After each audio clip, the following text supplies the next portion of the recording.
Hello દોસ્તો, welcome to my YouTube channel. અને આજે આપણે આ પંચાયતી રાજના ત્રીજા લેક્ચરમાં મળ્યા છીએ. આમાં આપણે આજે પંચાયતી રાજ અધિનિયમ 73મો બંધારણીય સુધારો 1992 વિશે આજે આપણે આ લેક્ચરમાં ચર્ચા કરવાના છીએ. હવે આજે આપણે આ પંચાયત રાજનો ત્રીજો લેક્ચર છે. અને જો કોઈ પણ મારી ચેનલ ઉપર નવા હોય તો પહેલાં ચેનલને સબસ્ક્રાઈબ કરી દેજો, જેથી કરીને મારો વિડીયો તમને વહેલી તકે અને સૌથી પહેલાં મળી રહે. તો હવે આપણે આજે જે આ પંચાયતી રાજનો જે ત્રીજો લેક્ચર છે તો એમાં શું કહેવામાં આવ્યું છે કે પંચાયતી રાજ જે અધિનિયમ છે 1992 એને 73મો બંધારણીય સુધારો જ્યારે કરવામાં આવ્યો હતો તો એના વિશે આજે આપણે ચર્ચા કરીએ કે આપણને પંચાયતી રાજ જે અધિનિયમ છે એ શું કહેવા માગે છે. તો એમાં જે પહેલાં તો આપણે જે પંચાયતી રાજ અધિનિયમ 73મો બંધારણીય સુધારો હતો તો એમાં જે અનુચ્છેદો છે કે અનુચ્છેદ 243થી લઈને અનુચ્છેદ 243O સુધીના, એટલે એમાં જેટલા અનુચ્છેદ છે એમાં ગ્રામ પંચાયતો વિશેની ચર્ચા કરવામાં આવી છે. અને એના પછી જે ઓથી લઈને પછી આગળના છે એ નેક્સ્ટ લેક્ચરમાં આપણે ચર્ચા એટલે જ્યારે આપણે તાલુકા પંચાયત અને જિલ્લા પંચાયત વિશે ચર્ચા કરીશું તો ત્યારે જે જિલ્લા પંચાયતો છે પછી નગરપાલિકાઓ છે તો એના લેક્ચરમાં ત્યારે આપણે એના વિશે ચર્ચા કરીશું. અત્યારે આપણે જે પંચાયતી રાજ અધિનિયમના જે અનુચ્છેદ 243થી 243O સુધીના અનુચ્છેદ છે તો એની ચર્ચા આપણે આજે આ લેક્ચરમાં કરીશું. તો આપણે આજે આગળ વધીએ અને એના જે અનુચ્છેદ યાદ રાખવા માટે મેં આમાં શોર્ટકટ ટ્રીક પણ આપેલી છે, એટલે તમને યાદ રહેવામાં પણ મુશ્કેલી ના પડે.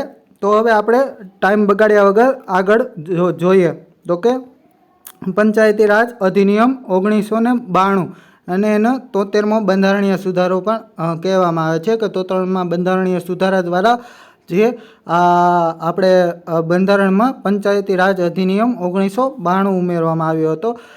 એના રિલેટેડ આપણે અનુચ્છેદ જોઈએ તો કે અનુચ્છેદ 243 શું કહેવામાં આવે છે તો કે જે ગ્રામ છે તો એમાં ગ્રામ સભા હોય અને ગામમાં જે બી વસ્તુઓ છે ગ્રામ સભા અને ગ્રામનો વહીવટ કઈ રીતના કરવો એના રિલેટેડ એમની વ્યાખ્યાઓ આપણને 243માં આપેલી છે. હવે જે આ પંચાયતી રાજ અધિનિયમ છે 1992 એમાં અનુચ્છેદ 243મો ભાગ છે. હવે બંધારણમાં જે ભાગ 9 છે તો એમાં જે પંચાયતી રાજની સંસ્થાઓ છે તો એના વિશે ચર્ચા કરેલી છે. અને જે ભાગ 9 છે એમાં અનુચ્છેદ 243 એક જ છે, પણ જે આ 243A ને બી ને સી ને એ બધું છે તો એ બધું એના જે અનુચ્છેદ 243 છે એના પેટા અનુચ્છેદો છે, તો એ પણ જો યાદ રાખી લેવાના છે.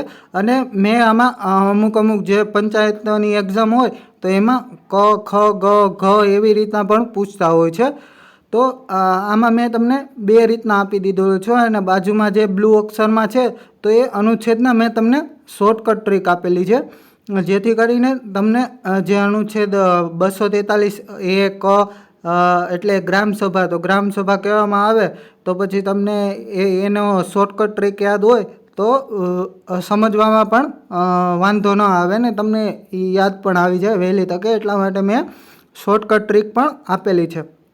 તો હવે 243માં તો જે ગ્રામસભાઓ હોય ને એની બધાની વ્યાખ્યાઓ આપેલી છે. પછી 243A એટલે ક એમાં શું ગ્રામસભા વિશેની ચર્ચા કરવામાં આવી છે. તો કે અનુચ્છેદ 243A ક શું કહેવા માગે તો કે ગ્રામસભા વિશે કહેવામાં આવે છે. અને એને શોર્ટકટમાં તમારે યાદ રાખવું હોય તો એસેમ્બલી એટલે આપણે વિધાનસભા ને લોકસભા ને એવું બધું છે તો એવી જ રીતે ગ્રામસભા હોય તો ગ્રામ પંચાયતમાં ગ્રામસભા હોય તો એને એસેમ્બલી તરીકે ઓળખવામાં આવે છે. તો એસેમ્બલી તમે યાદ રાખજો, અથવા તો એક ક ઉપરથી એક ગ્રામસભા એવી રીતના પણ યાદ રાખો તો પણ યાદ રહી જાય. પછી અનુચ્છેદ 242 બી ઉપરથી તમારે યાદ રાખવાનું બનાવવું, એટલે બી એટલે બનાવવું, બ ઉપરથી બી બનાવવું એટલે પંચાયતની રચના કરવી, એટલે પંચાયતોની રચના કરવી એટલે બનાવવું જ થાય. એટલે અનુચ્છેદ 243B ખ ઉપરથી બિલ્ટ અથવા બનાવવું એ રીતના પણ યાદ રાખી શકો. પછી અનુચ્છેદ 243C અથવા તો ગ એટલે સીને આપણે શું કહેવાય તો કે કન્સ્ટ્રક્શન અથવા સંરચના પણ યાદ રાખી શકો કે કન્સ્ટ્રક્શન અથવા સંરચના સી ઉપરથી.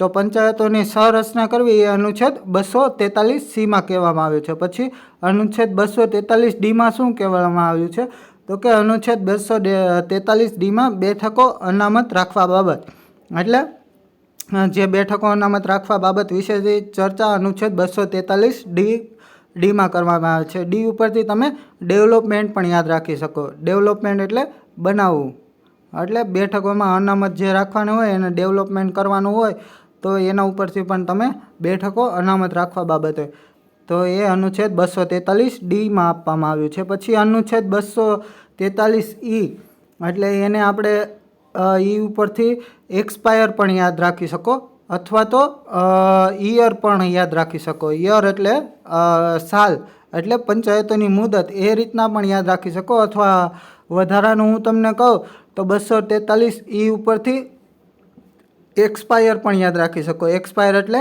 એની મુદત પૂરી થવી, એટલે એક્સપાયર ઉપરથી નહીં યાદ આવી જાય તમને કે પંચાયતોની મુદત વિશે કહેવામાં આવે.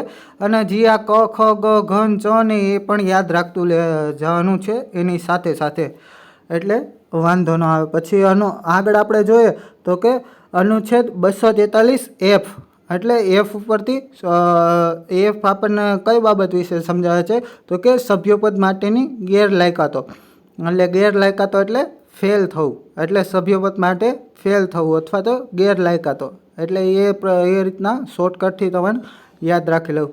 પછી 243G શું કહેવામાં આવે છે? પંચાયતોની સત્તા, જવાબદારી અને અધિકારીઓ. હવે પંચાયતોની જે સત્તા અને જવાબદારી અને અધિકારીઓ હોય એ કહેવાય કેવા લોકોને આપવામાં આવે તો કે જે જીનિયસ લોકો હોય ને તો એને એમની સત્તા અને જવાબદારી અને અધિકારીઓ આપવામાં આવે. જે ઠોઠ નિશાળીઓ હોય તો એમને ન આપવામાં આવે.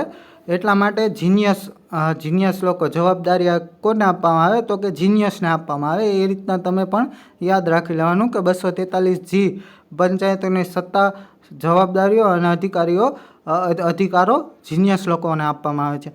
પછી 243H એટલે પંચાયતોને કર નાખવાની સત્તા અથવા ફંડ બાબત, એટલે કર નાખવાની સત્તા એટલે કર નાખવાનો છે એટલે હાઈ ટેક્સ નાખવાનો, એટલે એચ ઉપરથી તમે હાઈ ટેક્સ યાદ રાખી શકો કે પંચાયતોની કર નાખવાની સત્તા અને ફંડ પંચાયતી રાજના અનુચ્છેદ કઈમાં આપવામાં આવે છે, એટલે કર નાખવાની સત્તા એટલે હાઈ ટેક્સ યાદ રાખી લેવાનો, એટલે અનુચ્છેદ 243H અથવા તો અનુચ્છેદ 243J.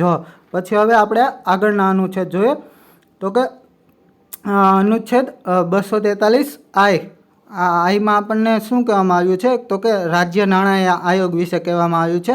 અને જે અનુચ્છેદ 243I છે એ એક્ઝામના પોઈન્ટ ઓફ વ્યૂથી પણ મોસ્ટ ઇમ્પોર્ટન્ટ છે, કારણ કે ઘણી બધી એક્ઝામોમાં અનુચ્છેદ જે આ પંચાયતી રાજના રાજ્ય નાણાં આયોગ વિશે અનુચ્છેદ આઈમાં સમજાવવામાં આવ્યું છે. તો એ આપણને MCQ ક્વેશ્ચન પણ પૂછાઈ શકે છે, એટલે જે અનુચ્છેદ 243I છે એ યાદ રાખી લેવાનો. અને એને 243 જે I છે એને આપણે શોર્ટમાં યાદ રાખવું હોય તો ઇન્કમ વિશે ઇન્કમ તરીકે પણ યાદ રાખી લેવાનું કે ઇન્કમ એટલે રાજ્ય નાણાં આયોગ 243I. અને આ જે મેં શોર્ટકટ ટ્રીક છે એ બધી તમે નોટ ડાઉન કરતા જજો, જેથી કરીને તમને વાંચવા સમયે વાંધો ન આવે. હવે આપણે આગળ જોઈએ તો કે અનુચ્છેદ 243J તો કે એ પંચાયતોના હિસાબોનું ઓડિટ, એટલે હિસાબોનું ઓડિટ એટલે જે ઉપરથી તમારે યાદ રાખી લેવાનું જાંચ કરવી એટલે પંચાયતોનું ઓડિટનો હિસાબ આપવો, એટલે પંચાયતોનો જે હિસાબોનો ઓડિટ છે એ જાંચ કરવી, એટલે અનુચ્છેદ 243J એવી રીતના યાદ રાખી લેવાનું. પછી અનુચ્છેદ 243K એટલે પંચાયતોની ચૂંટણી. આ જે અનુચ્છેદ છે એ પણ મહત્ત્વનો અનુચ્છેદ છે, એટલે અનુચ્છેદ 243K એની શોર્ટકટ ટ્રીક જોઈએ એટલે કિંગ ઇલેક્શન એવું પણ યાદ રાખી શકો. કે ઉપરથી કિંગ યાદ રાખી લેવાનું, ચૂંટણીઓનું કિંગનું ઇલેક્શન એવી રીતના પણ યાદ રાખી લેવાનું. પછી અનુચ્છેદ 243L તો કે એ શું કહેવા માંગે તો કે સંઘ રાજ્ય ક્ષેત્રને લાગુ કરવા અંગેની જોગવાઈઓ, એટલે અનુચ્છેદ 243L એટલે લાગુ કરવું, એ રીતના પણ યાદ રાખી લેવાનું. પછી અનુચ્છેદ 243M તો કે અમુક વિસ્તારોને આ ભાગ લાગુ નહીં કરવા બાબત, એટલે આ ભાગ અમુક વિસ્તારો હોય છે જેમાં લાગુ નહીં થાય, તો લાગુ નહીં થાય એટલે મનાઈ ફરમાવી, એટલે એમ, એટલે અનુચ્છેદ 243M એટલે મનાઈ ફરમાવી, એ રીતના યાદ રાખી લેવાનું. પછી અનુચ્છેદ 243N એટલે વિદ્યમાન કાયદા અને પંચાયતો ચાલુ રહેવા બાબત, એટલે નિરંતર બન્યા રહેવું, એન ઉપરથી નિરંતર બન્યા રહેવું એટલે કાયમી બન્યા રહેવું, એટલે વિદ્યમાન કાયદા અને પંચાયત ચાલુ રાખવા બાબત, એટલે પંચાયતને ચાલુ રાખવા, નિરંતર જ ચાલુ રહેવાની છે પંચાયત, તો એ રીતના પણ યાદ રાખી લેવાનું. હવે જે અનુચ્છેદ 243O એટલે ચૂંટણી સંબંધિત બાબતોનું ન્યાયાલયની દરમિયાનગીરીનો બાદ, એવું કહેવામાં આવે છે, અને એને ન્યાયાલય દરમિયાનગીરી નહીં કરી શકે. જે ચૂંટણી સંબંધિત બાબતો છે જે ગ્રામ પંચાયતોની, તો એમાં ન્યાયાલય દરમિયાનગીરી નહીં કરી શકે. તો ઓ ઉપરથી આપણે ઓબ્જેક્શન યાદ રાખી લેવાનું. હવે મેં આ તમને જે કોષ્ટકોમાં બતાવ્યું છે એ તમને યાદ રાખવા માટે જે શોર્ટકટ ટ્રીક સાથે મેં બતાવ્યું છે.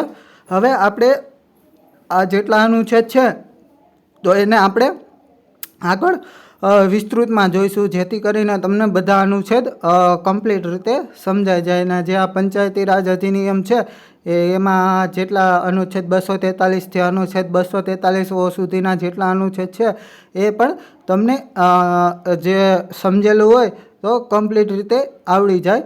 એના માટે મેં આમાં તમને પહેલાં શોર્ટકટ ટ્રીકથી સમજાવ્યું છે, અને હવે તમને હું વિસ્તૃતમાં સમજાવ્યું. આ જ શોર્ટકટ ટ્રીક તમે નોટ ડાઉન કરી લેજો અને એક વખત જોઈ લેજો અથવા તો વાંચી લેજો, એટલે તમને જે આ પંચાયતી રાજ અધિનિયમ જે છે એ તમને જેટલા અનુચ્છેદ છે તો એ તમને શોર્ટકટ ટ્રીકની રીતના પણ યાદ રહી જાય.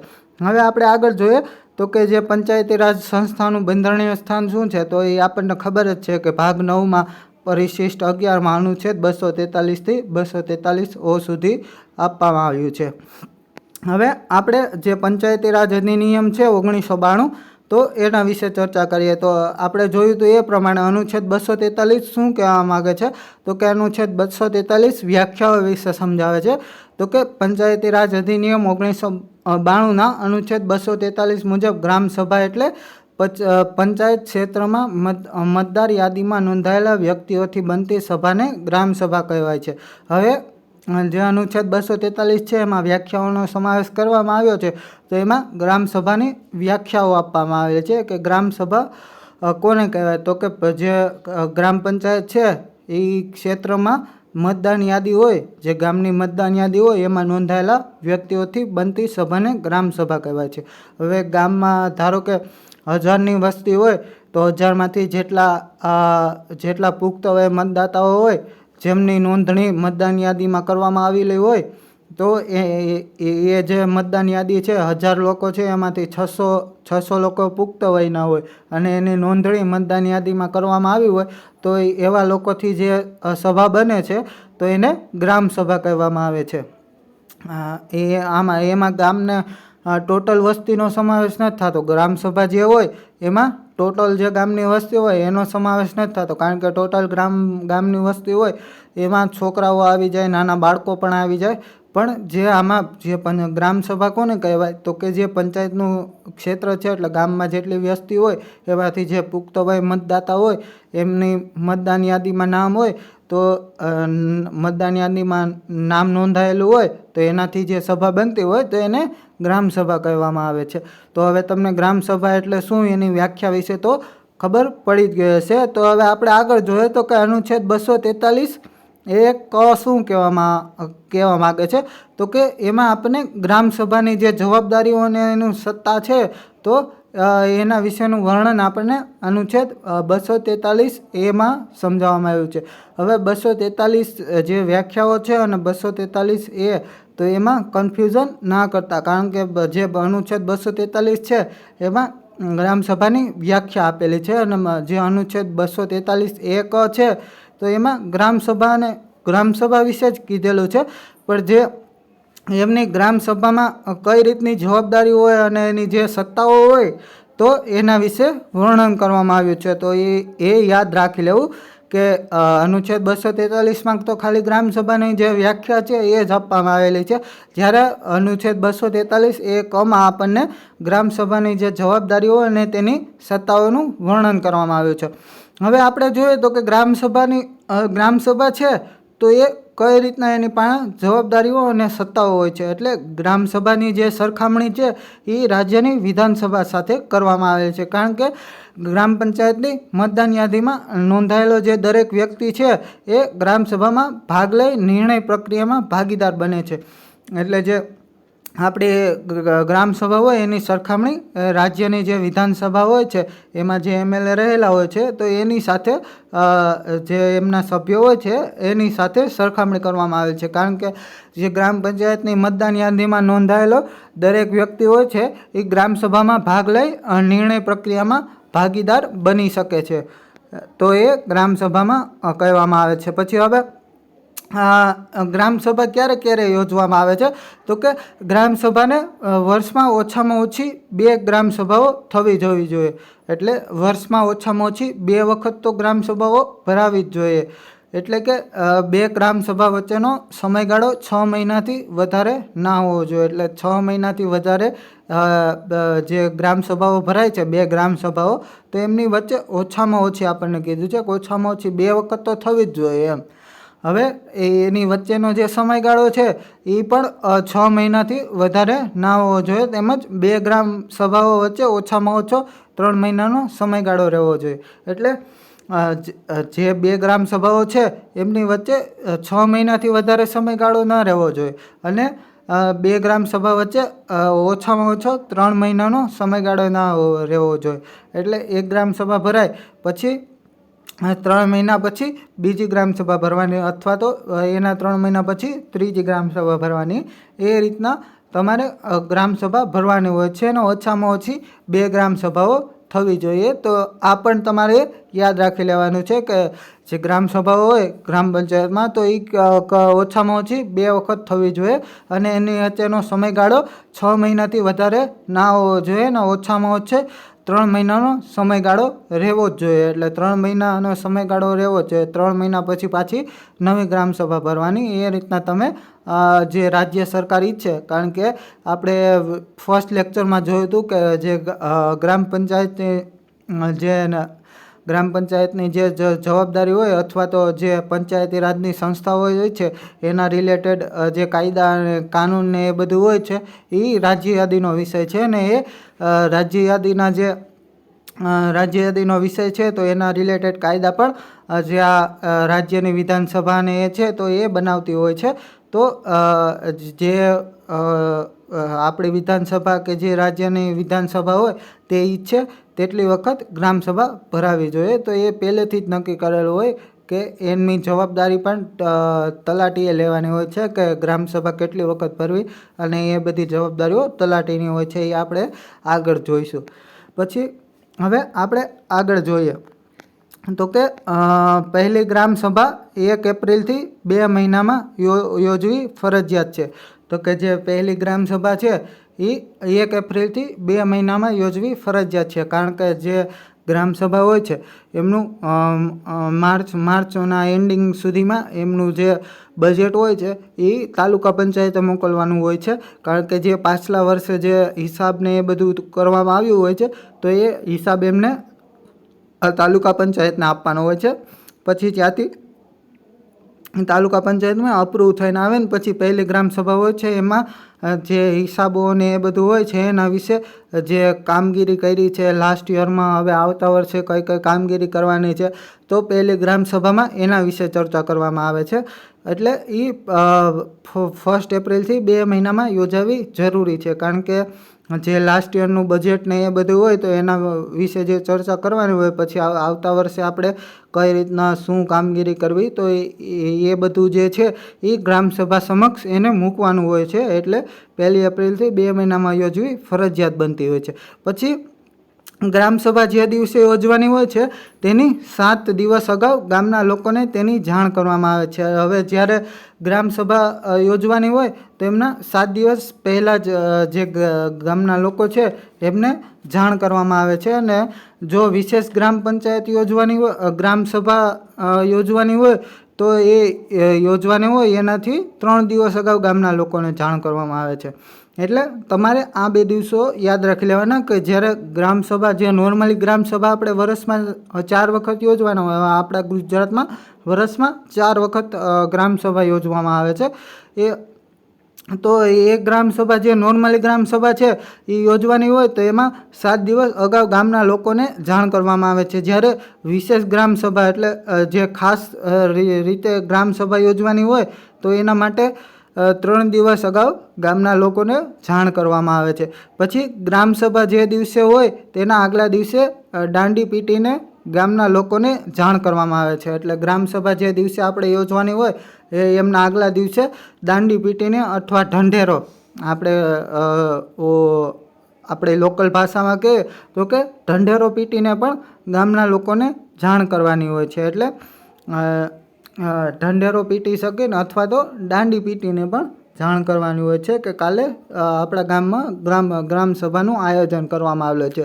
એ રીતના બધા લોકોને જાણ કરવાની હોય છે. પછી જે આ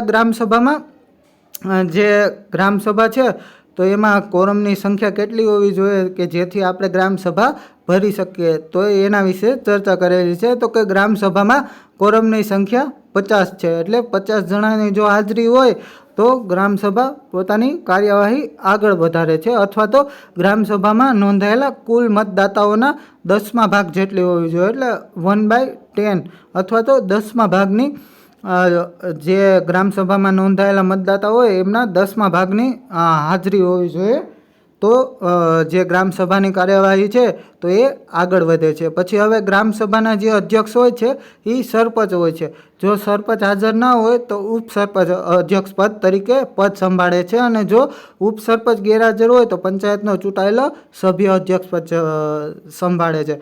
એટલે પહેલાં તો જવાબદારી સરપંચની જ હોય છે કે ગ્રામસભાના જે અધ્યક્ષ છે એમનું પદ સરપંચ સંભાળે છે. પછી જો સરપંચ હાજર ના હોય તો એની જગ્યાએ ઉપસરપંચ એમનું જે ગ્રામસભા છે એનું અધ્યક્ષ પદ સંભાળે છે. અને જો ઉપસરપંચ પર ગેરહાજર હોય તો પંચાયતમાં જે ચૂંટાયેલો સભ્ય છે તો એ ગ્રામસભાનું અધ્યક્ષ પદ સંભાળે છે. પછી જે ગ્રામસભામાં જે તાલુકા પંચાયત અને જિલ્લા પંચાયતના જે મોટા અધિકારીઓ હોય એ ભાગ લઈ શકે છે પરંતુ મતદાન કરી શકતા નથી. આ બાબતનું પણ ધ્યાન રાખી લેવાનું કે ગ્રામસભાનું જ્યારે આયોજન કરવામાં આવે ગ્રામ પંચાયતે ત્યારે તાલુકા પંચાયત અને જિલ્લા પંચાયતના અધિકારીઓ પણ ભાગ લઈ શકે છે પરંતુ તે મતદાન કરી શકતા નથી. હવે ગ્રામસભાની કામગીરીઓ વિશે આપણે ચર્ચા કરીએ કે ગ્રામસભામાં કઈ રીતના કામગીરી કરવામાં આવે. હવે અનુચ્છેદ 243B આપણે જે ગ્રામસભા વિશે ચર્ચા કરીએ છીએ તો એમાં એની જવાબદારી અને એની કામગીરી કઈ રીતના છે તો એના વિશે ચર્ચા કરવાની છે. તો આમાં આપણે ગ્રામસભાની કામગીરી વિશે ચર્ચા કરીએ કે ગ્રામસભામાં કામગીરી કઈ રીતના કરવામાં આવે છે. હવે મેં તમને આગળ કીધું એ જ પ્રમાણે કે ગ્રામસભાની પ્રથમ બેઠકમાં જે પ્રથમ બેઠક મળે ગ્રામસભાની તો એમાં ગ્રામ પંચાયત દ્વારા ગ્રામસભા સમક્ષ પાછલા વર્ષના કરેલા કાર્યોના હિસાબોનું પત્રક, એટલે જે પાછલા વર્ષે જે હિસાબ કર્યો એટલે એ એક પ્રકારનું બજેટ જ હોય કે પાછલા વર્ષે જે બી ગામમાં જે કાર્ય કર્યા છે એનું હિસાબોનું પત્રક અથવા પાછલા વર્ષનો જે વહીવટ છે એ રજૂ કરવામાં આવે છે. આ ઉપરાંત તાલુકા પંચાયતે નક્કી કરે તે બાબત રજૂ કરવામાં આવે છે અને રજૂ થયેલી દરેક બાબત ઉપર ગ્રામસભા ચર્ચા કરી શકે છે. એટલે જે ગ્રામસભાની પ્રથમ બેઠક હોય ત્યારે ગ્રામસભા સમક્ષ પાછલા વર્ષનું જે હિસાબોનો ઓડિટ છે અથવા તો વહીવટનો અહેવાલ છે એ રજૂ કરવામાં આવે છે. અને એના સિવાય પણ જો તાલુકા પંચાયત નક્કી કરે કે આજે આપણે પહેલી ગ્રામસભાના બેઠક કરી છે તો એમાં જે તાલુકા પંચાયતે નક્કી કરેલી હોય કે આ બાબત ઉપર આ પ્રથમ ગ્રામસભામાં આપણે ચર્ચા કરવાની છે તો એ તાલુકા પંચાયત દ્વારા નક્કી કરવામાં આવે છે અને એ બાબત પર રજૂ કરવામાં આવે છે અને રજૂ થયેલી દરેક બાબત પર ગ્રામસભા ચર્ચા કરી શકે છે. પછી એને આગળ આપણે જોઈએ તો કે ગ્રામસભામાં ગ્રામ કક્ષાએ કાર્યોની અગત્યતા નક્કી કરી કયા કાર્યોને પ્રથમ હાથ પર લેવાના છે તેના વિશે મતદાન થાય છે અને જેમાં સાદું બહુમતીથી નિર્ણય લેવામાં આવે છે. હવે ગ્રામસભામાં જે પાછલા વર્ષના હિસાબો અને વહીવટનો અહેવાલ છે એ રજૂ કરવામાં આવ્યો. પછી જે ગ્રામ્ય કક્ષાએ કાર્યો કરવાની હોય છે તો એની અગત્યતાને અને જે આગલા વર્ષે જે ગ્રામ પંચાયતમાં કાર્ય કરવાના છે તો એ ગ્રામસભા દ્વારા નક્કી કરવામાં આવે છે કે આગલા વર્ષે જે ગ્રામ્ય કક્ષાએ કાર્યો કરવાના છે એની અગત્યતા જે છે તો એ નક્કી કરીને કાર્યોને કયા કાર્ય જે મહત્ત્વના છે એમને પ્રથમ આપણે હાથ ધરવાના છે એના વિશે મતદાન કરવામાં આવે છે અને એમાં સાદી બહુમતીથી નિર્ણય લેવામાં આવે છે. એટલે એમાં એટલું મહત્ત્વનું મતદાન નથી કરવામાં આવતું. એમાં સાદી બહુમતીથી જ નિર્ણય લેવામાં આવે છે. એટલે સાદી બહુમતી દ્વારા જ જે ગ્રામસભામાં જે મતદાન થાય એના ઉપર નિર્ણય લેવામાં આવે છે. પછી ગ્રામસભાની બીજી કામગીરી કઈ હોય છે તો કે જે મનરેગા યોજના છે, એટલે મનરેગાનું ફૂલ નામ તમે પણ યાદ રાખી લેજો કે મનરેગા એટલે મહાત્મા ગાંધી રાષ્ટ્રીય ગ્રામીણ રોજગારી બાહેધરી. તો એ મનરેગા જે યોજના છે એમનું પૂર્ણ નામ છે. હવે જે મનરેગા યોજના છે એ ગ્રામ્ય કક્ષાએ ચાલતી હોય છે.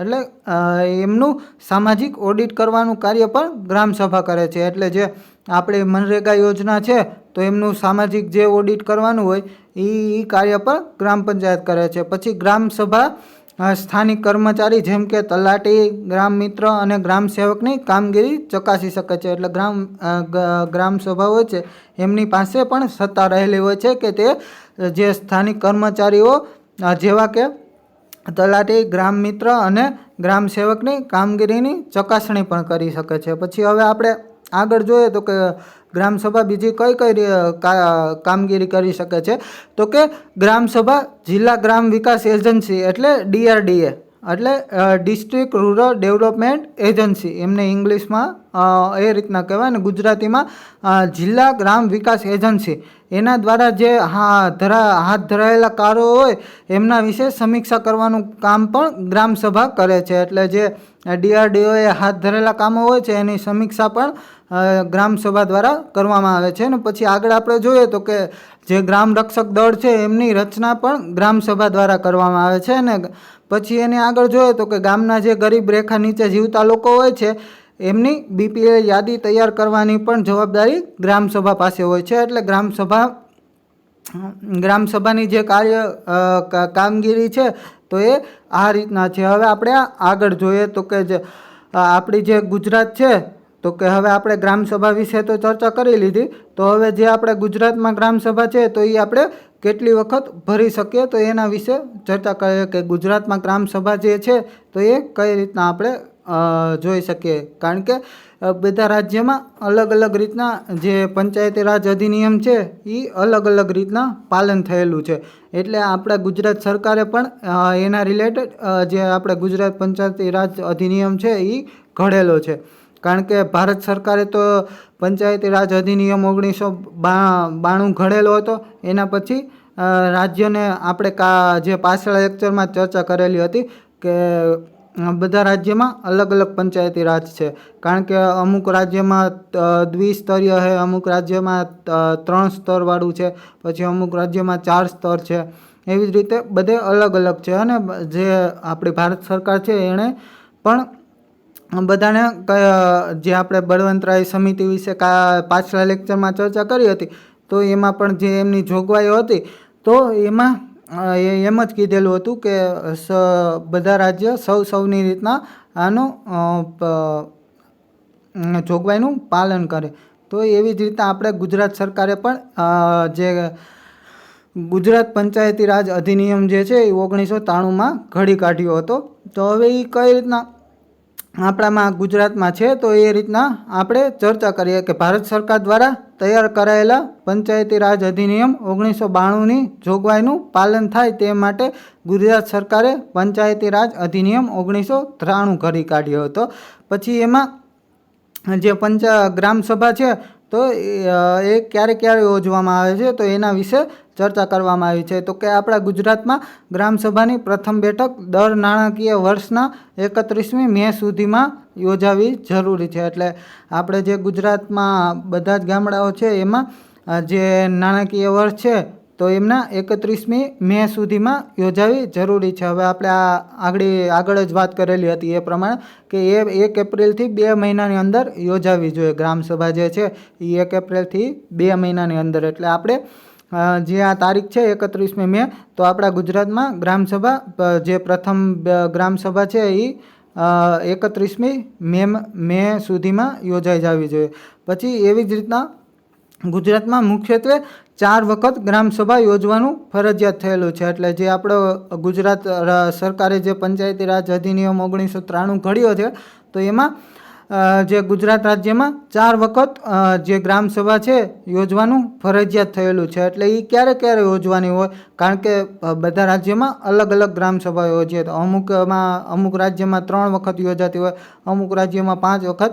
એવી જ રીતે આપણા જે ગુજરાત રાજ્ય છે એમાં આપણે ટોટલ 4 વખત ગ્રામસભા યોજી શકીએ છીએ. એમાં પહેલું આપણે જોઈએ તો કે ગુજરાતનો જે સ્થાપના દિવસ છે તો કે 1 મે 1960. એટલે 1960માં આપણે મહારાષ્ટ્રથી અલગ ગુજરાત રાજ્ય બન્યું હતું. તો જે આપણો ગુજરાતનો સ્થાપના દિવસ છે 1 મે, તો ત્યારે ગ્રામસભા યોજાવી જોઈએ. પછી એક જે આપણો સ્વાતંત્રતા દિવસ છે 15મી ઓગસ્ટ, તો ત્યારે ગ્રામસભા યોજાવી જોઈએ. પછી એક ત્રીજી ગ્રામસભા ક્યારે યોજાવી જોઈએ, તો કે જે પ્રજાસત્તાક દિવસ છે 26મી જાન્યુઆરી, તો ત્યારે પણ ગ્રામસભા યોજાવી જોઈએ. અને પછી આગળ ચોથી વખત ક્યારે યોજાવી જોઈએ, તો કે ગાંધી જયંતિ એટલે 2 ઓક્ટોબર. કારણ કે આપણે આગળ જ જોયું હતું કે ગાંધીજીએ જે આપણા પંચાયતી રાજની સંસ્થાઓ છે એમને મહત્ત્વનું ગણ્યું હતું. એટલે જે ગામડાઓના ઉદ્ધાર માટે પણ ગાંધીજીનો મહત્ત્વનો ફાળો રહેલો હતો. એટલા માટે જે ગાંધી જયંતિ છે 2 ઓક્ટોબર, તો તે દિવસે પણ ગ્રામસભા યોજાવી ફરજિયાત છે. એટલે આપણે યાદ રાખી લેવાનું કે ગુજરાતમાં જે ગુજરાત પંચાયત રાજ અધિનિયમ 1993 ઘડ્યો એના મુજબ કેટલી વખત ગ્રામસભા યોજાવી ફરજિયાત છે, તો કે 4 વખત.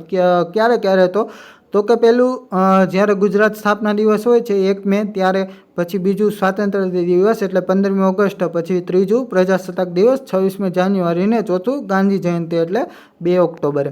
પછી હવે આ અનુચ્છેદ આપણે 243 ક વિશે ચર્ચા કરી લીધી. તો કે અનુચ્છેદ 243 ક અથવા એ, તો કે એમાં ગ્રામસભાની જે જવાબદારીઓ અને કાર્યો હતા તો એના વિશે આપણે ચર્ચા કરી. હવે આગળ આપણે અનુચ્છેદ 243 બી ખ વિશે ચર્ચા કરીએ. તો કે બી એટલે બનાવવું. એવી જ રીતના આપણે યાદ રાખ્યો હતો ને, અથવા બિલ્ટ એટલે બનાવવું, એટલે પંચાયતોની રચના કરવી.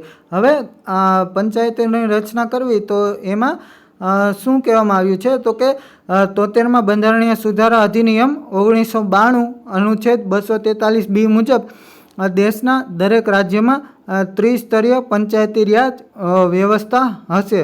એટલે દેશના દરેક રાજ્યમાં ત્રિસ્તરીય પંચાયતી રાજ વ્યવસ્થા હશે. જે મુજબ જિલ્લા સ્તર પર જિલ્લા પંચાયત, પછી મધ્યમ સ્તર પર બ્લોક મંડળ પંચાયત એટલે તાલુકા પંચાયત, અને ગ્રામ સ્તર પર ગ્રામ પંચાયત. તો કે જે 73મો બંધારણીય સુધારા અધિનિયમ 1992 હતો, તો એમાં પંચાયતોની રચનામાં જે જિલ્લા પંચાયતો છે, તાલુકા પંચાયતો છે અને ગ્રામ પંચાયત છે, તો કે એ કઈ રીતના બનવી જોઈએ, કે એની રચના કઈ રીતના થવી જોઈએ, તો એ આપણને કહેવામાં આવ્યું છે. તો કે એ દરેક રાજ્યમાં ત્રિસ્તરીય પંચાયતી રાજ વ્યવસ્થા હોવી જોઈએ. ને એમાં જે ટોપ લેવલ છે જિલ્લા સ્તરે, તો કે જિલ્લા સ્તરે જિલ્લા પંચાયત, પછી મધ્યમ જે સ્તર છે એના ઉપર બ્લોક અથવા મંડળ પંચાયત એટલે એને બીજા શબ્દમાં આપણે તાલુકા પંચાયત પણ કહી શકીએ છીએ, અને જે ગ્રામ સ્તર પર ગ્રામ પંચાયત. પછી આ અધિનિયમ મુજબ જે રાજ્યની વસ્તી 20 લાખ કરતાં ઓછી હોય તો તે રાજ્યોમાં દ્વિસ્તરીય પંચાયતોની રચના અંગેની જોગવાઈ કરવામાં આવી છે. એટલે કે જિલ્લા સ્તરે જિલ્લા પરિષદ અને ગ્રામ્ય સ્તરે ગ્રામ પંચાયત રહેશે. હવે આમાં બે વસ્તુનો સમાવેશ કરવામાં આવ્યો છે કે જ્યાં 20 લાખ કરતાં વધુ વસ્તી હશે તો ત્યાં ત્રિસ્તરીય પંચાયતી રાજ વ્યવસ્થા હશે, અને જ્યાં જે રાજ્યની વસ્તી 20 લાખ કરતાં ઓછી હશે તો એમાં દ્વિસ્તરીય પંચાયતોની રચના અંગેની જોગવાઈ આપેલી છે. એટલે ત્રિસ્તરીય હશે તો એમાં જિલ્લા સ્તરે જિલ્લા પંચાયત, માધ્યમ સ્તરે બ્લોક અથવા મંડળ પંચાયત અને ગ્રામ સ્તરે ગ્રામ પંચાયત. એવી જ રીતે જો જે રાજ્યની વસ્તી 20 લાખ કરતાં ઓછી હશે તો ત્યાં દ્વિસ્તરીય હશે, તો કે એમાં મંડળ અથવા બ્લોક એ નહીં હોય, જિલ્લા લેવલે જિલ્લા પરિષદ હશે અને ડાયરેક્ટ ગ્રામ્ય સ્તરે ગ્રામ પરિષદ હશે. તો અનુચ્છેદ 243(b) આપણને પંચાયતીની રચનામાં આટલું જ કહેવામાં આવ્યું છે કે જે આપણે પંચાયતીની રચના કઈ રીતના કરી શકીએ, તો એ બાબતની ચર્ચા કરવામાં આવેલી છે. હવે અનુચ્છેદ 243(c), તો કે અનુચ્છેદ 243(c) શું કહેવા માગે છે, તો કે પંચાયતીની સંરચના વિશે વાત કરવામાં આવેલી છે.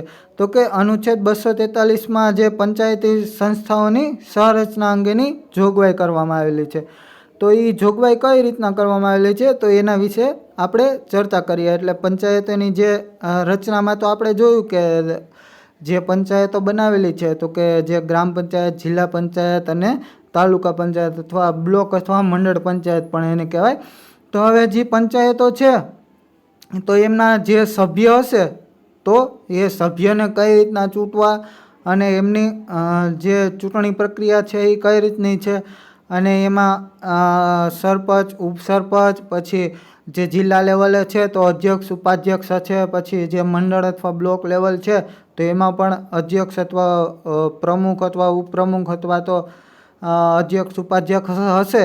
તો એમના વિશે તો આપણે જોવું પડશે ને, તો એ આપણે અનુચ્છેદ 243 જે પંચાયતી રાજ અધિનિયમ છે 1992 એના અનુચ્છેદ 243(c)માં આપણને કહેવામાં આવ્યું છે. તો કે પંચાયતીની સંરચના કઈ રીતના કરવામાં આવે છે, તો કે પંચાયતીની સંસ્થા છે એમના ત્રણેય સ્તરે સભ્યની ચૂંટણી પ્રત્યક્ષ રીતે થવી જોઈએ. એટલે પ્રત્યક્ષ એટલે કઈ રીતના કે લોકો દ્વારા ડાયરેક્ટલી ચૂંટાવા જોઈએ.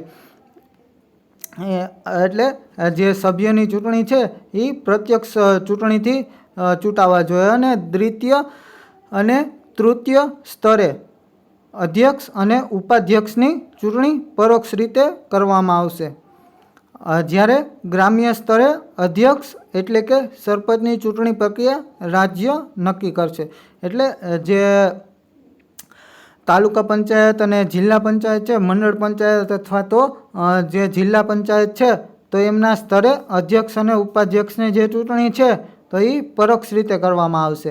એટલે જે પ્રત્યક્ષ રીતે જે સભ્યો ચૂંટાણા છે તો એ જે સભ્યોમાંથી પાછા જે એક સભ્ય છે એમને જે ચૂંટાયેલા સભ્યો છે એનામાંથી અધ્યક્ષ બનાવવામાં આવે છે અથવા તો ઉપાધ્યક્ષ બનાવવામાં આવે છે. એટલે એમને એ જે ચૂંટણી પ્રક્રિયા છે એમને પરોક્ષ ચૂંટણી પ્રક્રિયા કહેવામાં આવે છે. અને ગ્રામ્ય સ્તરે જે અધ્યક્ષ છે, એટલે ગ્રામ્ય સ્તરે અધ્યક્ષ કોણ હોય છે, તો કે જે સરપંચ હોય છે એ જ ગ્રામ્ય સ્તરે અધ્યક્ષ હોય છે. અને જે સરપંચની ચૂંટણી જે રાજ્ય હોય એના દ્વારા નક્કી કરવામાં આવે છે. હવે આપણા ગુજરાત રાજ્ય છે તો એમાં ગુજરાત રાજ્યમાં સરપંચની ચૂંટણી છે એ પ્રત્યક્ષ રીતે જ થાય છે.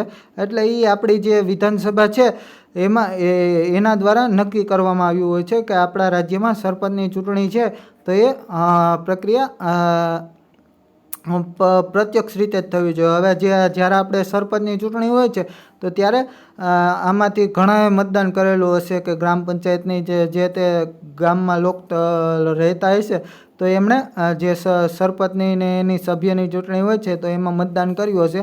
તો આપણે એમાં 2 મતદાન આપતા હોય છે. જે ગ્રામ પંચાયતની ચૂંટણી હોય છે એમાં બે મત આપતા હોય છે. એમાં પહેલો મત હોય છે એ સરપંચનો હોય છે કે સરપંચનું અલગથી મતદાન થતું હોય છે અને જે એમના સભ્ય હોય છે એમનું પણ અલગથી મતદાન થતું હોય છે. એટલે આપણા જે ગુજરાત રાજ્યમાં જે છે તો એ રીતના નિયમ બનાવેલા છે કે સરપંચની ચૂંટણી પણ પ્રત્યક્ષ રીતે જ થવી જોઈએ. એટલે સરપંચ પણ ગામના જે મતદાન યાદીમાં નોંધાયેલા લોકો છે એના દ્વારા ચૂંટાવવો જોઈએ, નહીં કે પરોક્ષ રીતે. તો એવું આપણે ગુજરાત જે પંચાયતી અધિનિયમ છે તો એમાં જ કહેવામાં આવ્યું છે. પછી ગુજરાતમાં સભ્યની ચૂંટણી પ્રત્યક્ષ રીતે થાય છે. મેં તમને આગળ કીધું એ પ્રમાણે કે ગુજરાતમાં પણ જ્યારે આપણે સરપંચની ચૂંટણી હોય છે ત્યારે 2 મત આપતા હોય છે કે એક સભ્યને મત આપતા હોય છે, જે આપણા વોર્ડમાં જે સભ્ય ઉભેલો હોય છે એમને મત આપતા હોય છે, અને બીજો જે આખા ગામ વચ્ચે જે એક સરપંચ ઊભો હોય છે અથવા તો એકથી વધુ પણ ઊભા હોય તો એને મત આપતા હોય છે. એટલે જે આપણા ગુજરાત રાજ્યમાં સરપંચની ચૂંટણી પણ પ્રત્યક્ષ રીતે થાય છે, તો એ યાદ રાખી લેવાનું. પછી હવે આપણે અનુચ્છેદ 243માં જે પંચાયતોની સંરચના છે તો એમના વિશે વાત કરી લીધી. હવે અનુચ્છેદ 243D શું કહેવા માગે છે તો કે બેઠકો અનામત રાખવા બાબત. તો કે અનુચ્છેદ 243D અથવા તો તો કે એ બેઠકો અનામત રાખવા બાબત કહેવામાં આવે છે. તો કે 73માં બંધારણીય સુધારા અધિનિયમ 1992ના અનુચ્છેદ 243D મુજબ પંચાયતોના 3 સ્તરે એટલે જિલ્લા પંચાયત, તાલુકા પંચાયત અથવા બ્લોક અથવા મંડળ પંચાયત અથવા તો ગ્રામ પંચાયત એટલે 3 સ્તરે અનુસૂચિત જાતિ અથવા અનુસૂચિત જનજાતિ એટલે SC ST માટે તેમની સંખ્યાના આધારે અનામત રાખવામાં આવેલી છે. એટલે જે અનુસૂચિત જાતિ છે અથવા તો અનુસૂચિત જનજાતિઓ છે એટલે SC અથવા ST લોકો જે હોય છે એમની સંખ્યાના આધારે અનામત આપવામાં આવેલી છે. તો એ આપણને અનુચ્છેદ 243Dમાં કહેવામાં આવ્યું છે. પછી રાજ્ય અનુસૂચિત જાતિ અને અનુસૂચિત જનજાતિ માટે અધ્યક્ષનું પદ પણ અનામત રાખી શકે છે. એટલે રાજ્ય જેવી રીતના તેમની વસ્તીના આધારે પણ અનુસૂચિત જાતિ અને અનુસૂચિત જનજાતિ માટે જે અધ્યક્ષનું પદ છે, જે જિલ્લા પંચાયતમાં અથવા તાલુકા પંચાયતમાં અથવા તો જે આપણે ગુજરાતમાં ચાલે છે કે જે અધ્યક્ષ છે એ જ સરપંચ છે, તો સરપંચમાં પણ એમનું પદ જે છે એ અનામત રાખવામાં આવેલું હોય છે. તો એ બાબતની ચર્ચા આપણને અનુચ્છેદ 243Dમાં કહેવામાં આવ્યું છે કે જે બેઠકો છે એ અનામત રાખવા બાબત. તો આ અધિનિયમ અંતર્ગત પંચાયતના દરેક સ્તરે સ્ત્રીઓ માટે પણ કુલ સભ્ય સંખ્યાની 1/3 ઓછી નહીં તેટલી બેઠકો અનામત રહેશે. એટલે જે ગ્રામ પંચાયત છે, જિલ્લા પંચાયત છે અને તાલુકા પંચાયત, તો એમાં સ્ત્રીઓને પણ અનામત આપવામાં આવેલી છે. તો એને કેટલી અનામત આપવામાં આવેલી છે તો કે જે સ્ત્રીઓ છે એમના માટે કુલ જે સભ્ય સંખ્યાઓ હોય એમના 1/3 ઓછી નહીં તેટલી બેઠકો અનામત રાખેલી છે. તેમજ દરેક સ્તરે અધ્યક્ષના પદમાં પણ રાજ્યમાં કુલ અધ્યક્ષોના 1/3 પદો મહિલાઓ માટે અનામત રાખેલા હોય છે. એટલે 1/3 જેટલી જગ્યાઓ હોય તે મહિલાઓ માટે જે કુલ સભ્ય સંખ્યા હોય છે રાજ્યમાં, તો એના આધારે 1/3 જે 1/3 ઓછી ના હોવી જોઈએ અને અધ્યક્ષ પદ માટે 1/3 પદો મહિલાઓ માટે અનામત રાખવામાં આવેલા છે. તો એ પણ યાદ રાખી લેવાનું. પછી આ અધિનિયમ રાજ્યોને છૂટ આપે છે કે પછાત વર્ગો માટે પંચાયતના દરેક સ્તરે અનામતની વ્યવસ્થા કરી શકે. એટલે જે આ અધિનિયમ છે તો એ રાજ્યોને પણ છૂટ આપે છે કે એમાં જે સુધારા વધારા કરીને જે પછાત વર્ગો હોય એના માટે પણ પંચાયતના દરેક સ્તરે અનામતની વ્યવસ્થા કરી શકે એમની જે તે રાજ્યને છૂટ આપેલી હોય છે. તો એ અનુચ્છેદ 243D મુજબ કહેવામાં આવ્યું છે કે જે SC STને જે અનામત આપવામાં આવે તો એમના જે રિલેટેડ નિયમો છે તો એ પણ જે તે રાજ્ય બનાવી શકશે. હવે આગળ આપણે અનુચ્છેદ 243E વિશે વાત કરીએ. તો કે ઈમાં આપણે જોયું હતું કે ઈને આપણે શોર્ટકટ રીતે ઇલેક્શન પણ એલિમિનેટેડ અથવા તો પંચાયતોની જે મુદત છે એમના વિશે ચર્ચા કરીએ. તો કે જે સામાન્ય રીતે પંચાયતના 3 સ્તરની સંસ્થાઓની મુદત પ્રથમ બેઠકથી 5 વર્ષની હોય છે. એટલે પંચાયતોની મુદત તો આપણને ખબર જ હોય છે કે જ્યારે પહેલી બેઠક યોજવામાં આવે 3 સ્તરે તો તો એ જે પહેલી બેઠક હોય છે એનાથી 5 વર્ષની હોય છે, પરંતુ રાજ્ય વિધાનમંડળ પંચાયતોની સંસ્થાની મુદત પૂરી થાય તે પહેલાં વિઘટન કરી શકે છે કે મુદત વધારી પણ શકે છે. એટલે જે રાજ્યનું વિધાનમંડળ હોય છે એમની પાસે પણ સત્તા રહેલી હોય છે કે જે આપણે પંચાયતની સંસ્થાની મુદત પૂરી થાય તે પહેલાં વિઘટન કરી શકે છે અથવા તો જે મુદત હોય છે તેમાં વધારો કરી શકે છે. જો પંચાયતોની મુદત પૂરી થાય તે પહેલાં જ વિઘટન થાય તો 6 મહિનામાં નવી ચૂંટણી કરાવવી ફરજિયાત છે. તો અનુચ્છેદ 243 આપણને એ રીતના કહેવામાં આવ્યું છે કે જો મુદત પૂરી થાય તે પહેલાં વિઘટન થાય તો 6 મહિનામાં નવી ચૂંટણી કરાવવી પણ ફરજિયાત છે. અને જો પંચાયતોની મુદત થવાને આડે 6 મહિનાથી વધુ સમય હોય તો અને વિઘટન કરવામાં આવે તો રચાતી નવી પંચાયતોની મુદત અગાઉની પંચાયતોની બાકી રહેલ મુદત પૂરતી જ રહે છે. એટલે કે જ્યારે 6 મહિનાથી જે પંચાયતોની મુદત છે એને પૂરી થવા આડે 6 મહિનાથી વધુ સમય હોય, એટલે 6 મહિના કરતાં વધારે સમય હોય અને એમનું વિઘટન થયેલું હોય તો જે નવી પંચાયત રચવામાં આવે તો તેમની મુદત જે પાછળની પંચાયત હતી તો એની જેટલી મુદત બાકી રહેલી હોય છે તો એ મુદત સુધી જ પંચાયત કાર્યરત રહેશે અને પછી પાછી નવેસરથી ચૂંટણી કરવામાં આવશે. તો આ બાબતનું પણ ધ્યાન રાખી લેવું. અને અનુચ્છેદ 243 મુજબ પંચાયતોની મુદતમાં જે 6 મહિનાનો સમયગાળો છે પછી પ્રથમ બેઠકથી એમની મુદત 5 વર્ષની હોય છે એવું કહેવામાં આવ્યું છે. હવે આપણે આગળનો અનુચ્છેદ જોઈએ તો કે અનુચ્છેદ 243F. તો એ શું કહેવા માગે તો કે અનુચ્છેદ 243F આપણે શોર્ટકટમાં ફેલ તરીકે પણ યાદ રાખ્યો હતો કે સભ્યપદ માટેની લાયકાતો સભ્યપદ માટેની ગેરલાયકાતો. તો સોરી અહીંયા ભૂલ થઈ ગઈ છે કે અનુચ્છેદ જે 243 ફેલ એટલે ગેરલાયકાતો વિશે સમજાવવામાં આવ્યું છે. મેં આમાં લાયકાતો લખી દીધું છે, તમે કરેક્શન કરી લેજો કે સભ્યપદ માટેની ગેરલાયકાતો વિશેની અનુચ્છેદ 243Fમાં કહેવામાં આવ્યું છે. હવે જે સભ્યપદ માટેની લાયકાતો છે તો એ આપણે જ્યારે સરપંચ ઉપસરપંચ એને ડીપલી આગળ ભણીશું તો એમાં સભ્યપદની જે લાયકાતો છે એના વિશેની ચર્ચા કરીશું કે જે સભ્યપદ સરપંચ તરીકે અથવા તો સભ્ય તરીકે જો નોમિનેશન મેળવવું હોય તો એમાં કઈ કઈ લાયકાતો આવે, તો એને વિરુદ્ધની જે લાયકાતો હોય તો એ ગેરલાયકાતો તરીકે ઓળખાય છે. તો એ અનુચ્છેદ 243Fમાં કહેવામાં આવ્યું છે. હવે અનુચ્છેદ 243Gમાં શું કહેવામાં આવ્યું છે તો કે પંચાયતોની જે સત્તા છે એમની જવાબદારીઓ છે અને એના અધિકારો છે તો એમના વિશેની ચર્ચા અનુચ્છેદ 243Gમાં કરવામાં આવી છે. તો કે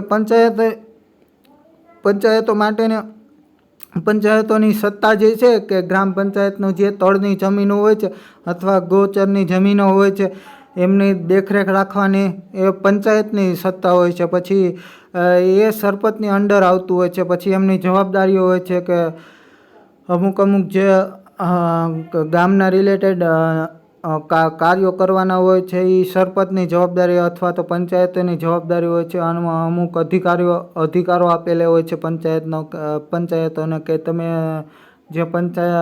જે ગ્રામ પંચાયત અથવા પંચાયતને રિલેટેડ આવી રીતના કામગીરી કરી શકો. તો એ આપણને અનુચ્છેદ 243Gમાં કહેવામાં આવ્યું છે. પછી એનાથી આગળ આપણે અનુચ્છેદ 243H વિશે ચર્ચા કરીએ કે અનુચ્છેદ 243H એટલે આપણે હાઈ ટેક્સ, શોર્ટકટમાં આપણે હાઈ ટેક્સ પણ યાદ રાખેલું હતું કે પંચાયતોની કર નાખવાની સત્તા અને ફંડ બાબત. એટલે પંચાયતો કર નાખી શકે છે અથવા તો ફંડ પણ ગામના લોકો પાસેથી ફંડ પણ ઉઘરાવી શકે છે અથવા તો જે કર નાખવાની જે સત્તા હોય છે એ પંચાયતો પાસે રહેલી હોય છે અને એ આપણને અનુચ્છેદ 243H મુજબ કહેવામાં આવ્યું છે. હવે આપણે આગળનો અનુચ્છેદ જોઈએ તો કે અનુચ્છેદ 243I શું કહેવા માગે છે તો કે આ મોસ્ટ ઇમ્પોર્ટન્ટ અનુચ્છેદ છે તો કે એ રાજ્ય નાણાં આયોગ વિશે સમજાવે છે. તો કે અનુચ્છેદ જે 73મો બંધારણીય સુધારા અધિનિયમ 1992 છે એના મુજબ અનુચ્છેદ 243I, એટલે એમને શોર્ટકટમાં આપણે ઇન્કમ તરીકે પણ યાદ રાખ્યું હતું. એટલે રાજ્ય નાણાં આયોગ એ અનુચ્છેદ 243I અંતર્ગત જોગવાઈ આપવામાં આવેલી છે.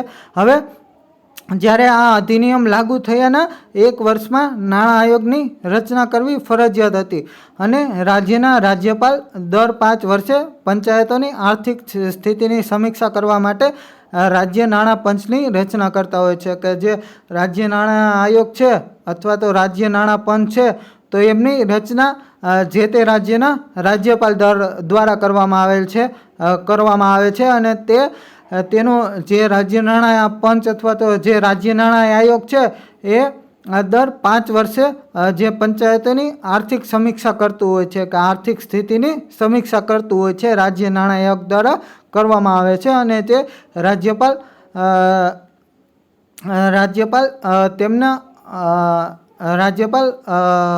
એના ઉપર એની સમીક્ષા કરતું હોય છે અને જે રાજ્યપાલ છે એ પછી જે આ રિપોર્ટ છે એ વિધાનસભામાં રજૂ કરતા હોય છે. એટલે એ બાબતનું પણ ધ્યાન રાખી લેવાનું કે જે રાજ્ય નાણાં પંચની રચના રાજ્યપાલ દ્વારા દર 5 વર્ષે જે પંચાયતોનો આર્થિક સ્થિતિની સમીક્ષા કરવા માટે રચના કરતા હોય છે. હવે એમની કામગીરી કઈ રીતના હોય છે કે જે રાજ્ય નાણાં આયોગ છે તો એમની કામગીરી કઈ રીતના હોય છે તો એ આપણે જોઈએ. તો કે રાજ્ય સરકાર દ્વારા લગાવેલા વેરાઓની રાજ્ય અને પંચાયતો વચ્ચે વહેંચણી અંગે ભલામણો કરવાની. એટલે જે રાજ્ય સરકાર દ્વારા જે વેરાઓ લાગેલા હોય છે તો એમાં રાજ્ય અને જે પંચાયતો વચ્ચે જે વહેંચણી કરવાની હોય એની અંગેની ભલામણ કરવાની જવાબદારી રાજ્ય નાણાં આયોગ પાસે હોય છે. પછી રાજ્યની જે સંચિત નિધિમાંથી પંચાયતોને અનુદાન આપવાની ભલામણો કરવી. એટલે જે રાજ્યની સંચિત નિધિ હોય છે એમાં પંચાયતોને જે અનુદાન આપવાની હોય છે તો એના વિશે ભલામણો કરવાની કામગીરી પણ રાજ્ય નાણાં આયોગ કરતું હોય છે. પછી પંચાયતોની જે આર્થિક સ્થિતિ સુધરે તે અંગે બીજી ભલામણો કરવી. એટલે જે આર્થિક સ્થિતિ સુધારવાની કામગીરી પણ રાજ્ય નાણાં આયોગની હોય છે અને એના રિલેટેડ ભલામણો પણ રાજ્યપાલને કરી શકે છે.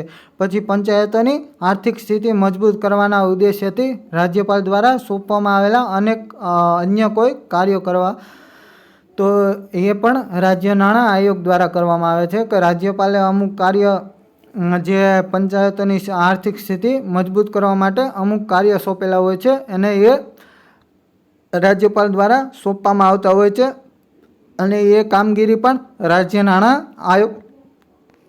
આયોગની હોય છે. તો એ અનુચ્છેદ આપણે 243 આમાં આપણે જે રાજ્ય નાણાં આયોગ વિશે સમજી લીધું તો એ તમને પણ સમજાઈ ગયું હશે. હવે અનુચ્છેદ એનાથી આગળનો અનુચ્છેદ 243 તો કે એ શું કહેવા માગે છે તો કે પંચાયતોના હિસાબોનું ઓડિટ કરવું. એટલે જે પંચાયતોના હિસાબોનું ઓડિટ છે તો એ અનુચ્છેદ 243 મુજબ કરવામાં આવે છે. તો એ કોના દ્વારા કરવામાં આવે છે તો કે એમની વ્યવસ્થા રાજ્ય વિધાન મંડળ નક્કી કરતા હોય છે. કે જે પંચાયતોના હિસાબોનું જે ઓડિટ કરવાનું હોય છે તો એ અનુચ્છેદ 243 મુજબ કરવામાં આવે છે અને એમની વ્યવસ્થા જે તે રાજ્ય છે એમના વિધાનમંડળ દ્વારા નક્કી કરાયેલા અધિકારીઓ અથવા રાજ્ય વિધાનમંડળ નક્કી કરે તે મુજબ પંચાયતોના હિસાબોનું ઓડિટ કરવામાં આવે છે. તે અનુચ્છેદ 243 કહેવામાં આવ્યું છે. હવે એનાથી આગળનો અનુચ્છેદ જોઈએ તો કે અનુચ્છેદ 243 તો અનુચ્છેદ 243 શું કહેવા માગે છે તો કે પંચાયતોની ચૂંટણી બાબતે આપણે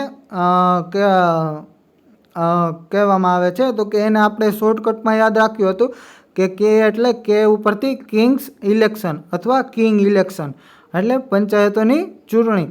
એટલે 73માં બંધારણીય સુધારા અધિનિયમના અનુચ્છેદ 243 મુજબ પંચાયતોની ચૂંટણીઓનો ઉલ્લેખ કરવામાં આવ્યો છે. કે જે પંચાયતોની ચૂંટણી છે એ અનુચ્છેદ 243 કરવામાં આવ્યો છે. તો એના માટે એક રાજ્ય ચૂંટણી પંચની પણ જોગવાઈ કરવામાં આવેલી છે. એટલે કે રાજ્યની જે પંચાયતી સંસ્થાઓમાં ચૂંટણી પ્રક્રિયાઓ યોજવા માટે રાજ્ય ચૂંટણી પંચની પણ જોગવાઈ કરવામાં આવી છે. તે અનુચ્છેદ 243 મુજબ કરવામાં આવે છે. કે જે પંચાયતોની ચૂંટણી યોજવા માટે રાજ્ય ચૂંટણી પંચની પણ જોગવાઈ કરવામાં આવે છે. અને પછી એમાં જે રાજ્ય ચૂંટણી પંચ છે એમાં એક ચૂંટણી કમિશનર હોય છે અને જેમની નિમણૂક રાજ્યના રાજ્યપાલ દ્વારા કરવામાં આવતી હોય છે. એટલે જે રાજ્ય ચૂંટણી પંચ બનાવવામાં આવ્યું અનુચ્છેદ 243 કે મુજબ, તો એમાં જે એક ચૂંટણી કમિશનર હોય છે અને તેમની નિમણૂક પણ રાજ્યપાલ દ્વારા કરવામાં આવતી હોય છે. પછી જે રાજ્યના ચૂંટણી કમિશનરની સેવાઓ અને શરતો અને કાર્યકાળ જે છે, સેવાની શરતો અને કાર્યકાળ એ રાજ્યપાલ દ્વારા નક્કી કરવામાં આવતો હોય છે. કારણ કે રાજ્યપાલ જ ચૂંટણી કમિશનરની નિમણૂક કરતા હોય છે, એટલા માટે તેમની સેવાની શરતો અને કાર્યકાળ રાજ્યપાલ દ્વારા નક્કી થતો હોય છે. પછી ચૂંટણી કમિશનરની નિયુક્તિ થયા પછી તેને નુકસાન થાય તે રીતે તેની સેવાની શરતોમાં ફેરફાર કરી શકાતો નથી. એટલે જો તેમની સેવાની શરતો અને કાર્યકાળમાં ફેરફાર કરવો હોય તો જ્યારે ચૂંટણી કમિશનરની નિયુક્તિ કરવામાં આવે એના પહેલાં કરી દેવો જોઈએ. કારણ કે જ્યારે ચૂંટણી કમિશનરની નિયુક્તિ કરવામાં આવે તો એના પછી એમની જે સેવાની શરતો અને કાર્યકાળ છે તો એમાં ફેરફાર કરી શકાતો નથી. પછી આગળ આપણે જોઈએ તો કે એમને દૂર કરવા માટે કઈ રીતના દૂર કરી શકે છે, તો કે સંસદ દ્વારા જ રાજ્ય ચૂંટણી કમિશનરને દૂર કરી શકાય છે. એટલે જે રીતના આપણે બંધારણના લેક્ચરમાં જોયું હતું કે જે સુપ્રીમ કોર્ટના મુખ્ય ન્યાયાધીશ હોય તો એની સમકક્ષ જે રાજ્યના ચૂંટણી કમિશનર હોય તો એનો હોદ્દો પણ જે તે હાઈકોર્ટ અથવા સુપ્રીમ કોર્ટના જજ હોય તો એની સમકક્ષ જ હોય છે. એટલે જે એમને પણ આપણે જે હાઈકોર્ટ અથવા સુપ્રીમ કોર્ટના જે જજ હતા એમને દૂર કરવા માટે સંસદમાં ઠરાવ પસાર કરવામાં આવતો હતો. તો તેવી જ રીતે જે રાજ્ય ચૂંટણી કમિશનર છે તો એમને પણ પોતાના પદ પરથી દૂર કરવા માટે સંસદ દ્વારા જ કરી શકાય છે. ને જે પ્રોસિજર છે એ બેયનામાં સેમ જ છે કે સંસદમાં ઠરાવ પસાર કરીને જે તે રાજ્યના ચૂંટણી કમિશનરને એમના પદ પરથી દૂર કરી શકાય છે. તો એ પણ બાબતનું તમારે યાદ રાખી લેવાનું છે. હવે આપણે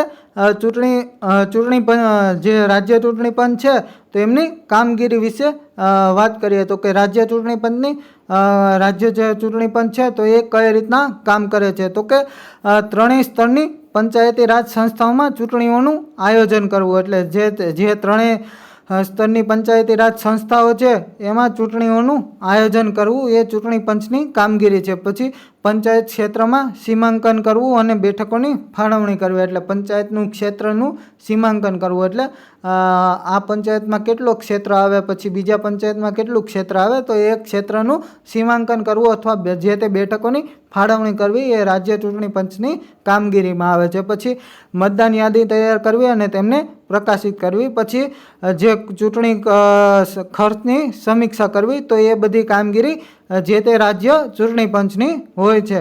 હવે આપણે આગળનો અનુચ્છેદ જોઈએ તો કે અનુચ્છેદ 243L. તો એ શું કહેવામાં આવે છે, તો એને આપણે શોર્ટકટ રીતે યાદ રાખેલું હતું કે લાગુ કરવું. એટલે સંઘ રાજ્ય ક્ષેત્રને લાગુ કરવા અંગેની જોગવાઈઓ તો એ આપણને અનુચ્છેદ 243Lમાં કહેવામાં આવી છે. પછી આપણે આગળ જોઈએ તો કે અનુચ્છેદ 243M. તો કે અમુક વિસ્તારોને આ ભાગ લાગુ નહીં કરવા બાબત. તો કે ત્યારે મેં તમને કીધું હતું કે મનાઈ કરવા બાબત, એવી રીતના યાદ રખાયું હતું. તો એમ ઉપરથી મનાઈ અથવા અમુક વિસ્તારોને આ ભાગ લાગુ નહીં કરવા બાબત. તો કે એમાં શું કહેવામાં આવ્યું છે, તો કે ભારત દેશમાં રહેલી સામાજિક સાંસ્કૃતિક વિવિધતાઓને ધ્યાનમાં લેતા 73મો બંધારણીય સુધારો અધિનિયમ 1992 સમગ્ર દેશમાં સમાન રીતે લાગુ કરી શકાયો નહોતો. એટલે મેં તમને જ્યારે આપણે આ લેક્ચરની શરૂઆત કરી ત્યારે જ મેં તમને કીધું હતું કે જે આ પંચાયતી રાજ અધિનિયમ છે 1992 તો એ બધા રાજ્યમાં સમાન રીતે લાગુ નથી થયેલો. બધા રાજ્યમાં અલગ અલગ રીતે લાગુ થયેલો છે કે અમુક રાજ્યમાં ત્રિસ્તરીય પંચાયતી રાજ છે, અમુક રાજ્યમાં દ્વિસ્તરીય છે, પછી અમુક રાજ્યમાં 4 સ્તરીય છે. પછી જે આદિવાસી વિસ્તારો છે તો એમાં એમની જે સામાજિક સાંસ્કૃતિક વિવિધતાને આધારે પણ એમાં હજુ પણ જે એમના લોકલ જે મુખીઓ તરીકે કાર્યરત કરતા હોય છે તો એ વિધાનમંડળની રચના થયેલી હોય છે. તો એ વિધાનમંડળ આધારે જ વિધાનમંડળ તો ના કહેવાય, કારણ કે જે ત્યાંનું લોકલ ગ્રામ મંડળ અથવા એના ઉપર કાર્યરત કરતા હોય છે.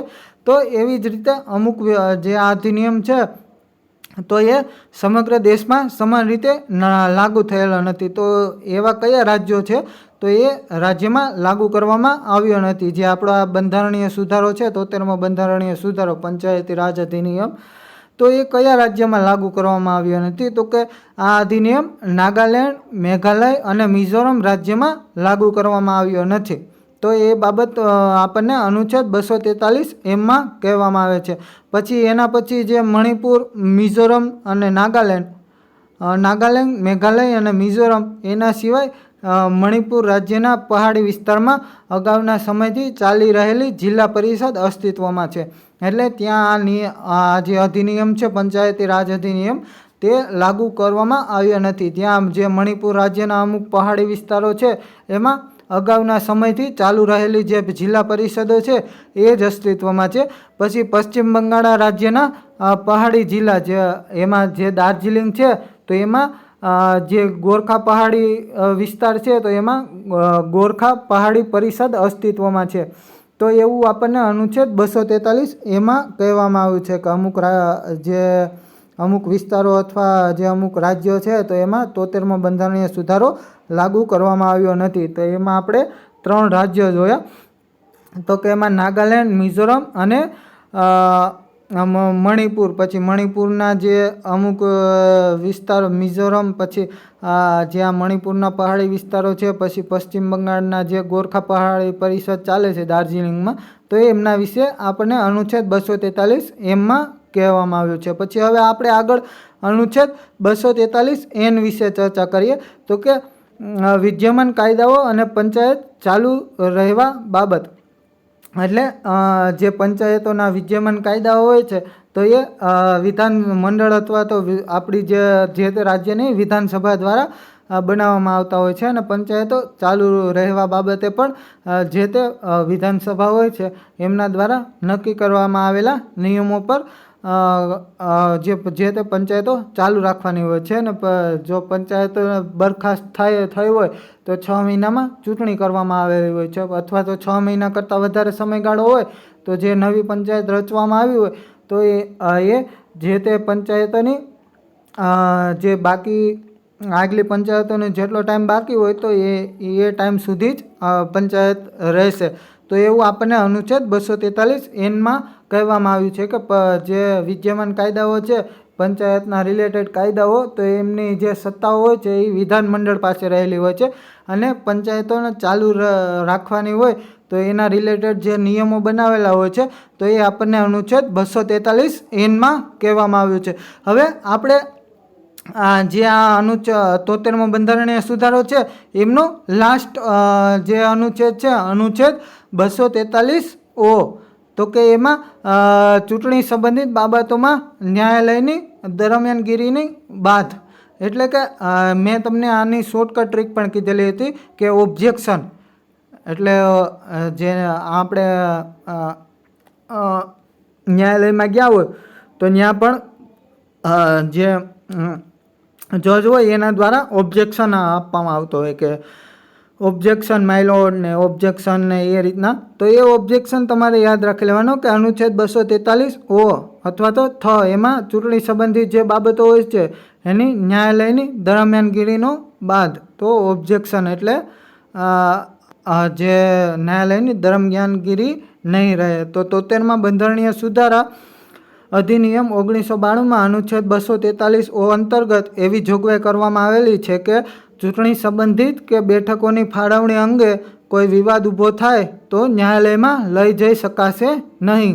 એટલે જ્યારે ચૂંટણી સંબંધિત કોઈ અથવા તો બેઠકોની ફાળવણીમાં કોઈ વિવાદ થયો હોય તો એ ન્યાયાલયમાં જઈ શકાશે નહીં અથવા તો લઈ જઈ શકાશે નહીં. તે આપણને અનુચ્છેદ 243 ઓમાં કહેવામાં આવ્યું છે. પછી ચૂંટણી સંબંધિત કે બેઠકોની ફાળવણી સંબંધિત વિવાદોનો નિકાલ માટે રાજ્ય વિધાનમંડળ દ્વારા પ્રક્રિયા અથવા અધિકારીની રચના કરવામાં આવશે. એટલે જો તમારે ચૂંટણી સંબંધિત અથવા બેઠકોની ફાળવણીનો વિવાદ હોય તો એ રાજ્ય ચૂંટણી મંડળ દ્વારા અથવા તો રાજ્ય વિધાન મંડળ દ્વારા ચૂંટણી મંડળ તો નહીં, રાજ્ય વિધાન મંડળ દ્વારા પ્રક્રિયા અથવા અધિકારીની રચના કરવામાં આવશે. એના દ્વારા જે બી ચૂંટણી સંબંધિત અથવા બેઠકોની ફાળવણીનો વિવાદ હશે તો એ એમના દ્વારા કરવામાં આવશે. તો આપણે આજે આ લેક્ચરને અહીંયા સુધી જ રાખીએ કે જે આ 73મો બંધારણીય સુધારો હતો તો એ પંચાયતી રાજ અધિનિયમ હતો, તો એના વિશે જેટલા અનુચ્છેદ 243થી 243 સુધી આપણે આજે આ લેક્ચરમાં જોયું અને મેં તમને શોર્ટકટ ટ્રીકથી પણ સમજાવવાનો પ્રયાસ કર્યો જેથી કરીને તમને યાદ રહી જાય અને વિસ્તૃતમાં પણ મેં તમને આખા લેક્ચરમાં વિસ્તૃતમાં પણ જે આ અનુચ્છેદ છે એ સમજાવ્યા છે. હવે બધા જ લેક્ચરની જેમ આજે મેં 2 MCQ પણ પાછળ રાખેલા છે, તો આપણે એ MCQ જોઈ લઈએ કે MCQ 1 શું કહેવામાં આવે છે કે ક્વેશ્ચન આન્સર જોઈ લે. તો પહેલો ક્વેશ્ચન શું કહેવા માગે છે તો કે 73મા બંધારણીય સુધારા અંતર્ગત રાજ્ય નાણાં આયોગનો ઉલ્લેખ કયા અનુચ્છેદમાં કરવામાં આવ્યો છે? તો કે અનુચ્છેદ 243 કે, પછી બી અનુચ્છેદ 243 ડી, પછી સી અનુચ્છેદ 243 આઈ અને ડી અનુચ્છેદ 243 જે. તો કે જે રાજ્ય નાણાં આયોગનો ઉલ્લેખ કયા અનુચ્છેદમાં કરવામાં આવ્યો હતો? તો કે મેં તમને યાદ અપાવ્યું હતું કે ઇન્કમ ઉપરથી આઈ યાદ રાખી લેવાનું કે રાજ્ય નાણાં આયોગ ઇન્કમ એટલે આઈ, તો આનો આન્સર આવશે અનુચ્છેદ 243 આઈ. હવે આ રીતના યાદ રાખી લેવું જેથી કરીને જો એક્ઝામમાં પૂછાય તો તમને યાદ રહી જાય કે શોર્ટકટ ટ્રીકથી પણ યાદ રાખવાનો પ્રયત્ન કરવો જેથી કરીને એક્ઝામ સમયે પણ તમે ખાલી રાજ્ય નાણાં આયોગ જોવો તો એના ઉપરથી નાણાં દેખાય તો એના ઉપરથી ઇન્કમ યાદ આવી જાય ને એના ઉપરથી આઈ યાદ આવી જાય, તો એ રીતના શોર્ટકટ ટ્રીકથી પણ યાદ રાખવાનો પ્રયત્ન કરવો. પછી હવે આપણે આગળ બીજો ક્વેશ્ચન જોઈએ. તો કે બીજો ક્વેશ્ચન મેં આ જે ક્વેશ્ચન છે એ બહારથી લીધીને બનાવેલું છે. મેં તમને આ લેક્ચરમાં નથી કીધો પણ આ પણ એક્ઝામના પોઈન્ટ ઓફ વ્યૂથી મહત્ત્વનો અમુક એક્ઝામોમાં પૂછાયેલો ક્વેશ્ચન છે, એના કારણે મેં આ ક્વેશ્ચન આમાં લીધેલો છે. તો કે ક્વેશ્ચન 2 શું કહેવા માગે તો કે ગ્રામ પંચાયત અને ગ્રામ સભા વચ્ચેનો સંબંધ પ્રધાનમંડળ અને વિધાનસભા જેવો હોય છે. આ વિધાન કોણે ઉચ્ચાર્યું હતું? તો કે એમાં એ જયપ્રકાશ નારાયણ, બી ઉછંગરાય ઢેબર, સી મહાત્મા ગાંધી અને ડી જવાહરલાલ નહેરુ. તો કે જે ગ્રામ પંચાયત અને ગ્રામ સભા વચ્ચેનો સંબંધ જે છે એ પ્રધાનમંડળ અને વિધાનસભા જેવો છે, તો એ કોના દ્વારા ઉચ્ચારવામાં આવ્યું હતું? તો કે એ ઓપ્શન એનો આન્સર આવશે જયપ્રકાશ નારાયણ દ્વારા. તો કે જે જયપ્રકાશ નારાયણ છે એના દ્વારા કહેવામાં આવ્યું હતું કે ગ્રામ પંચાયત અને ગ્રામ સભા વચ્ચેનો સંબંધ પ્રધાનમંડળ અને વિધાનસભા જેવો છે. તો આજે આપણે આ લેક્ચર અહીંયા સુધી જ રાખીએ. હવે thank you so much for watching this video અને હવે આપણે આગળ નવા જ લેક્ચરમાં મળીશું. અને જે બી લોકો મારી ચેનલ ઉપર નવા છે તો પહેલાં મારી ચેનલને સબસ્ક્રાઈબ કરી દેજો અને તમને જો સમજવામાં પણ મજા આવતી હોય તો પ્લીઝ પહેલાં એક કોમેન્ટમાં મને જણાવજો કે નહીં સર તમે જે રીતના ભણાવો છો તો એ રીતના મજા આવે છે અને મારો આખો લેક્ચર તમે પૂરેપૂરો જોવો જેથી કરીને તમને બધું સમજાઈ જાય અને તમે એક વખત કોમેન્ટ પણ કરી દેજો જેથી કરીને મને પણ તમને સમજાવવામાં અથવા કંઈક ઇમ્પ્રૂવમેન્ટમાં કરવું હોય તો એમાં પણ મને ખબર પડે. જેથી તમે કોમેન્ટ કરેલી હોય તો મને ખબર પડે કે મારે શું ઇમ્પ્રૂવમેન્ટ કરવાનું છે, તો જરાક કોમેન્ટમાં જણાવી દેજો. હવે આપણે મળીશું નેક્સ્ટ નવા લેક્ચરમાં. ત્યાં સુધી જય હિન્દ, જય ભારત દોસ્તો.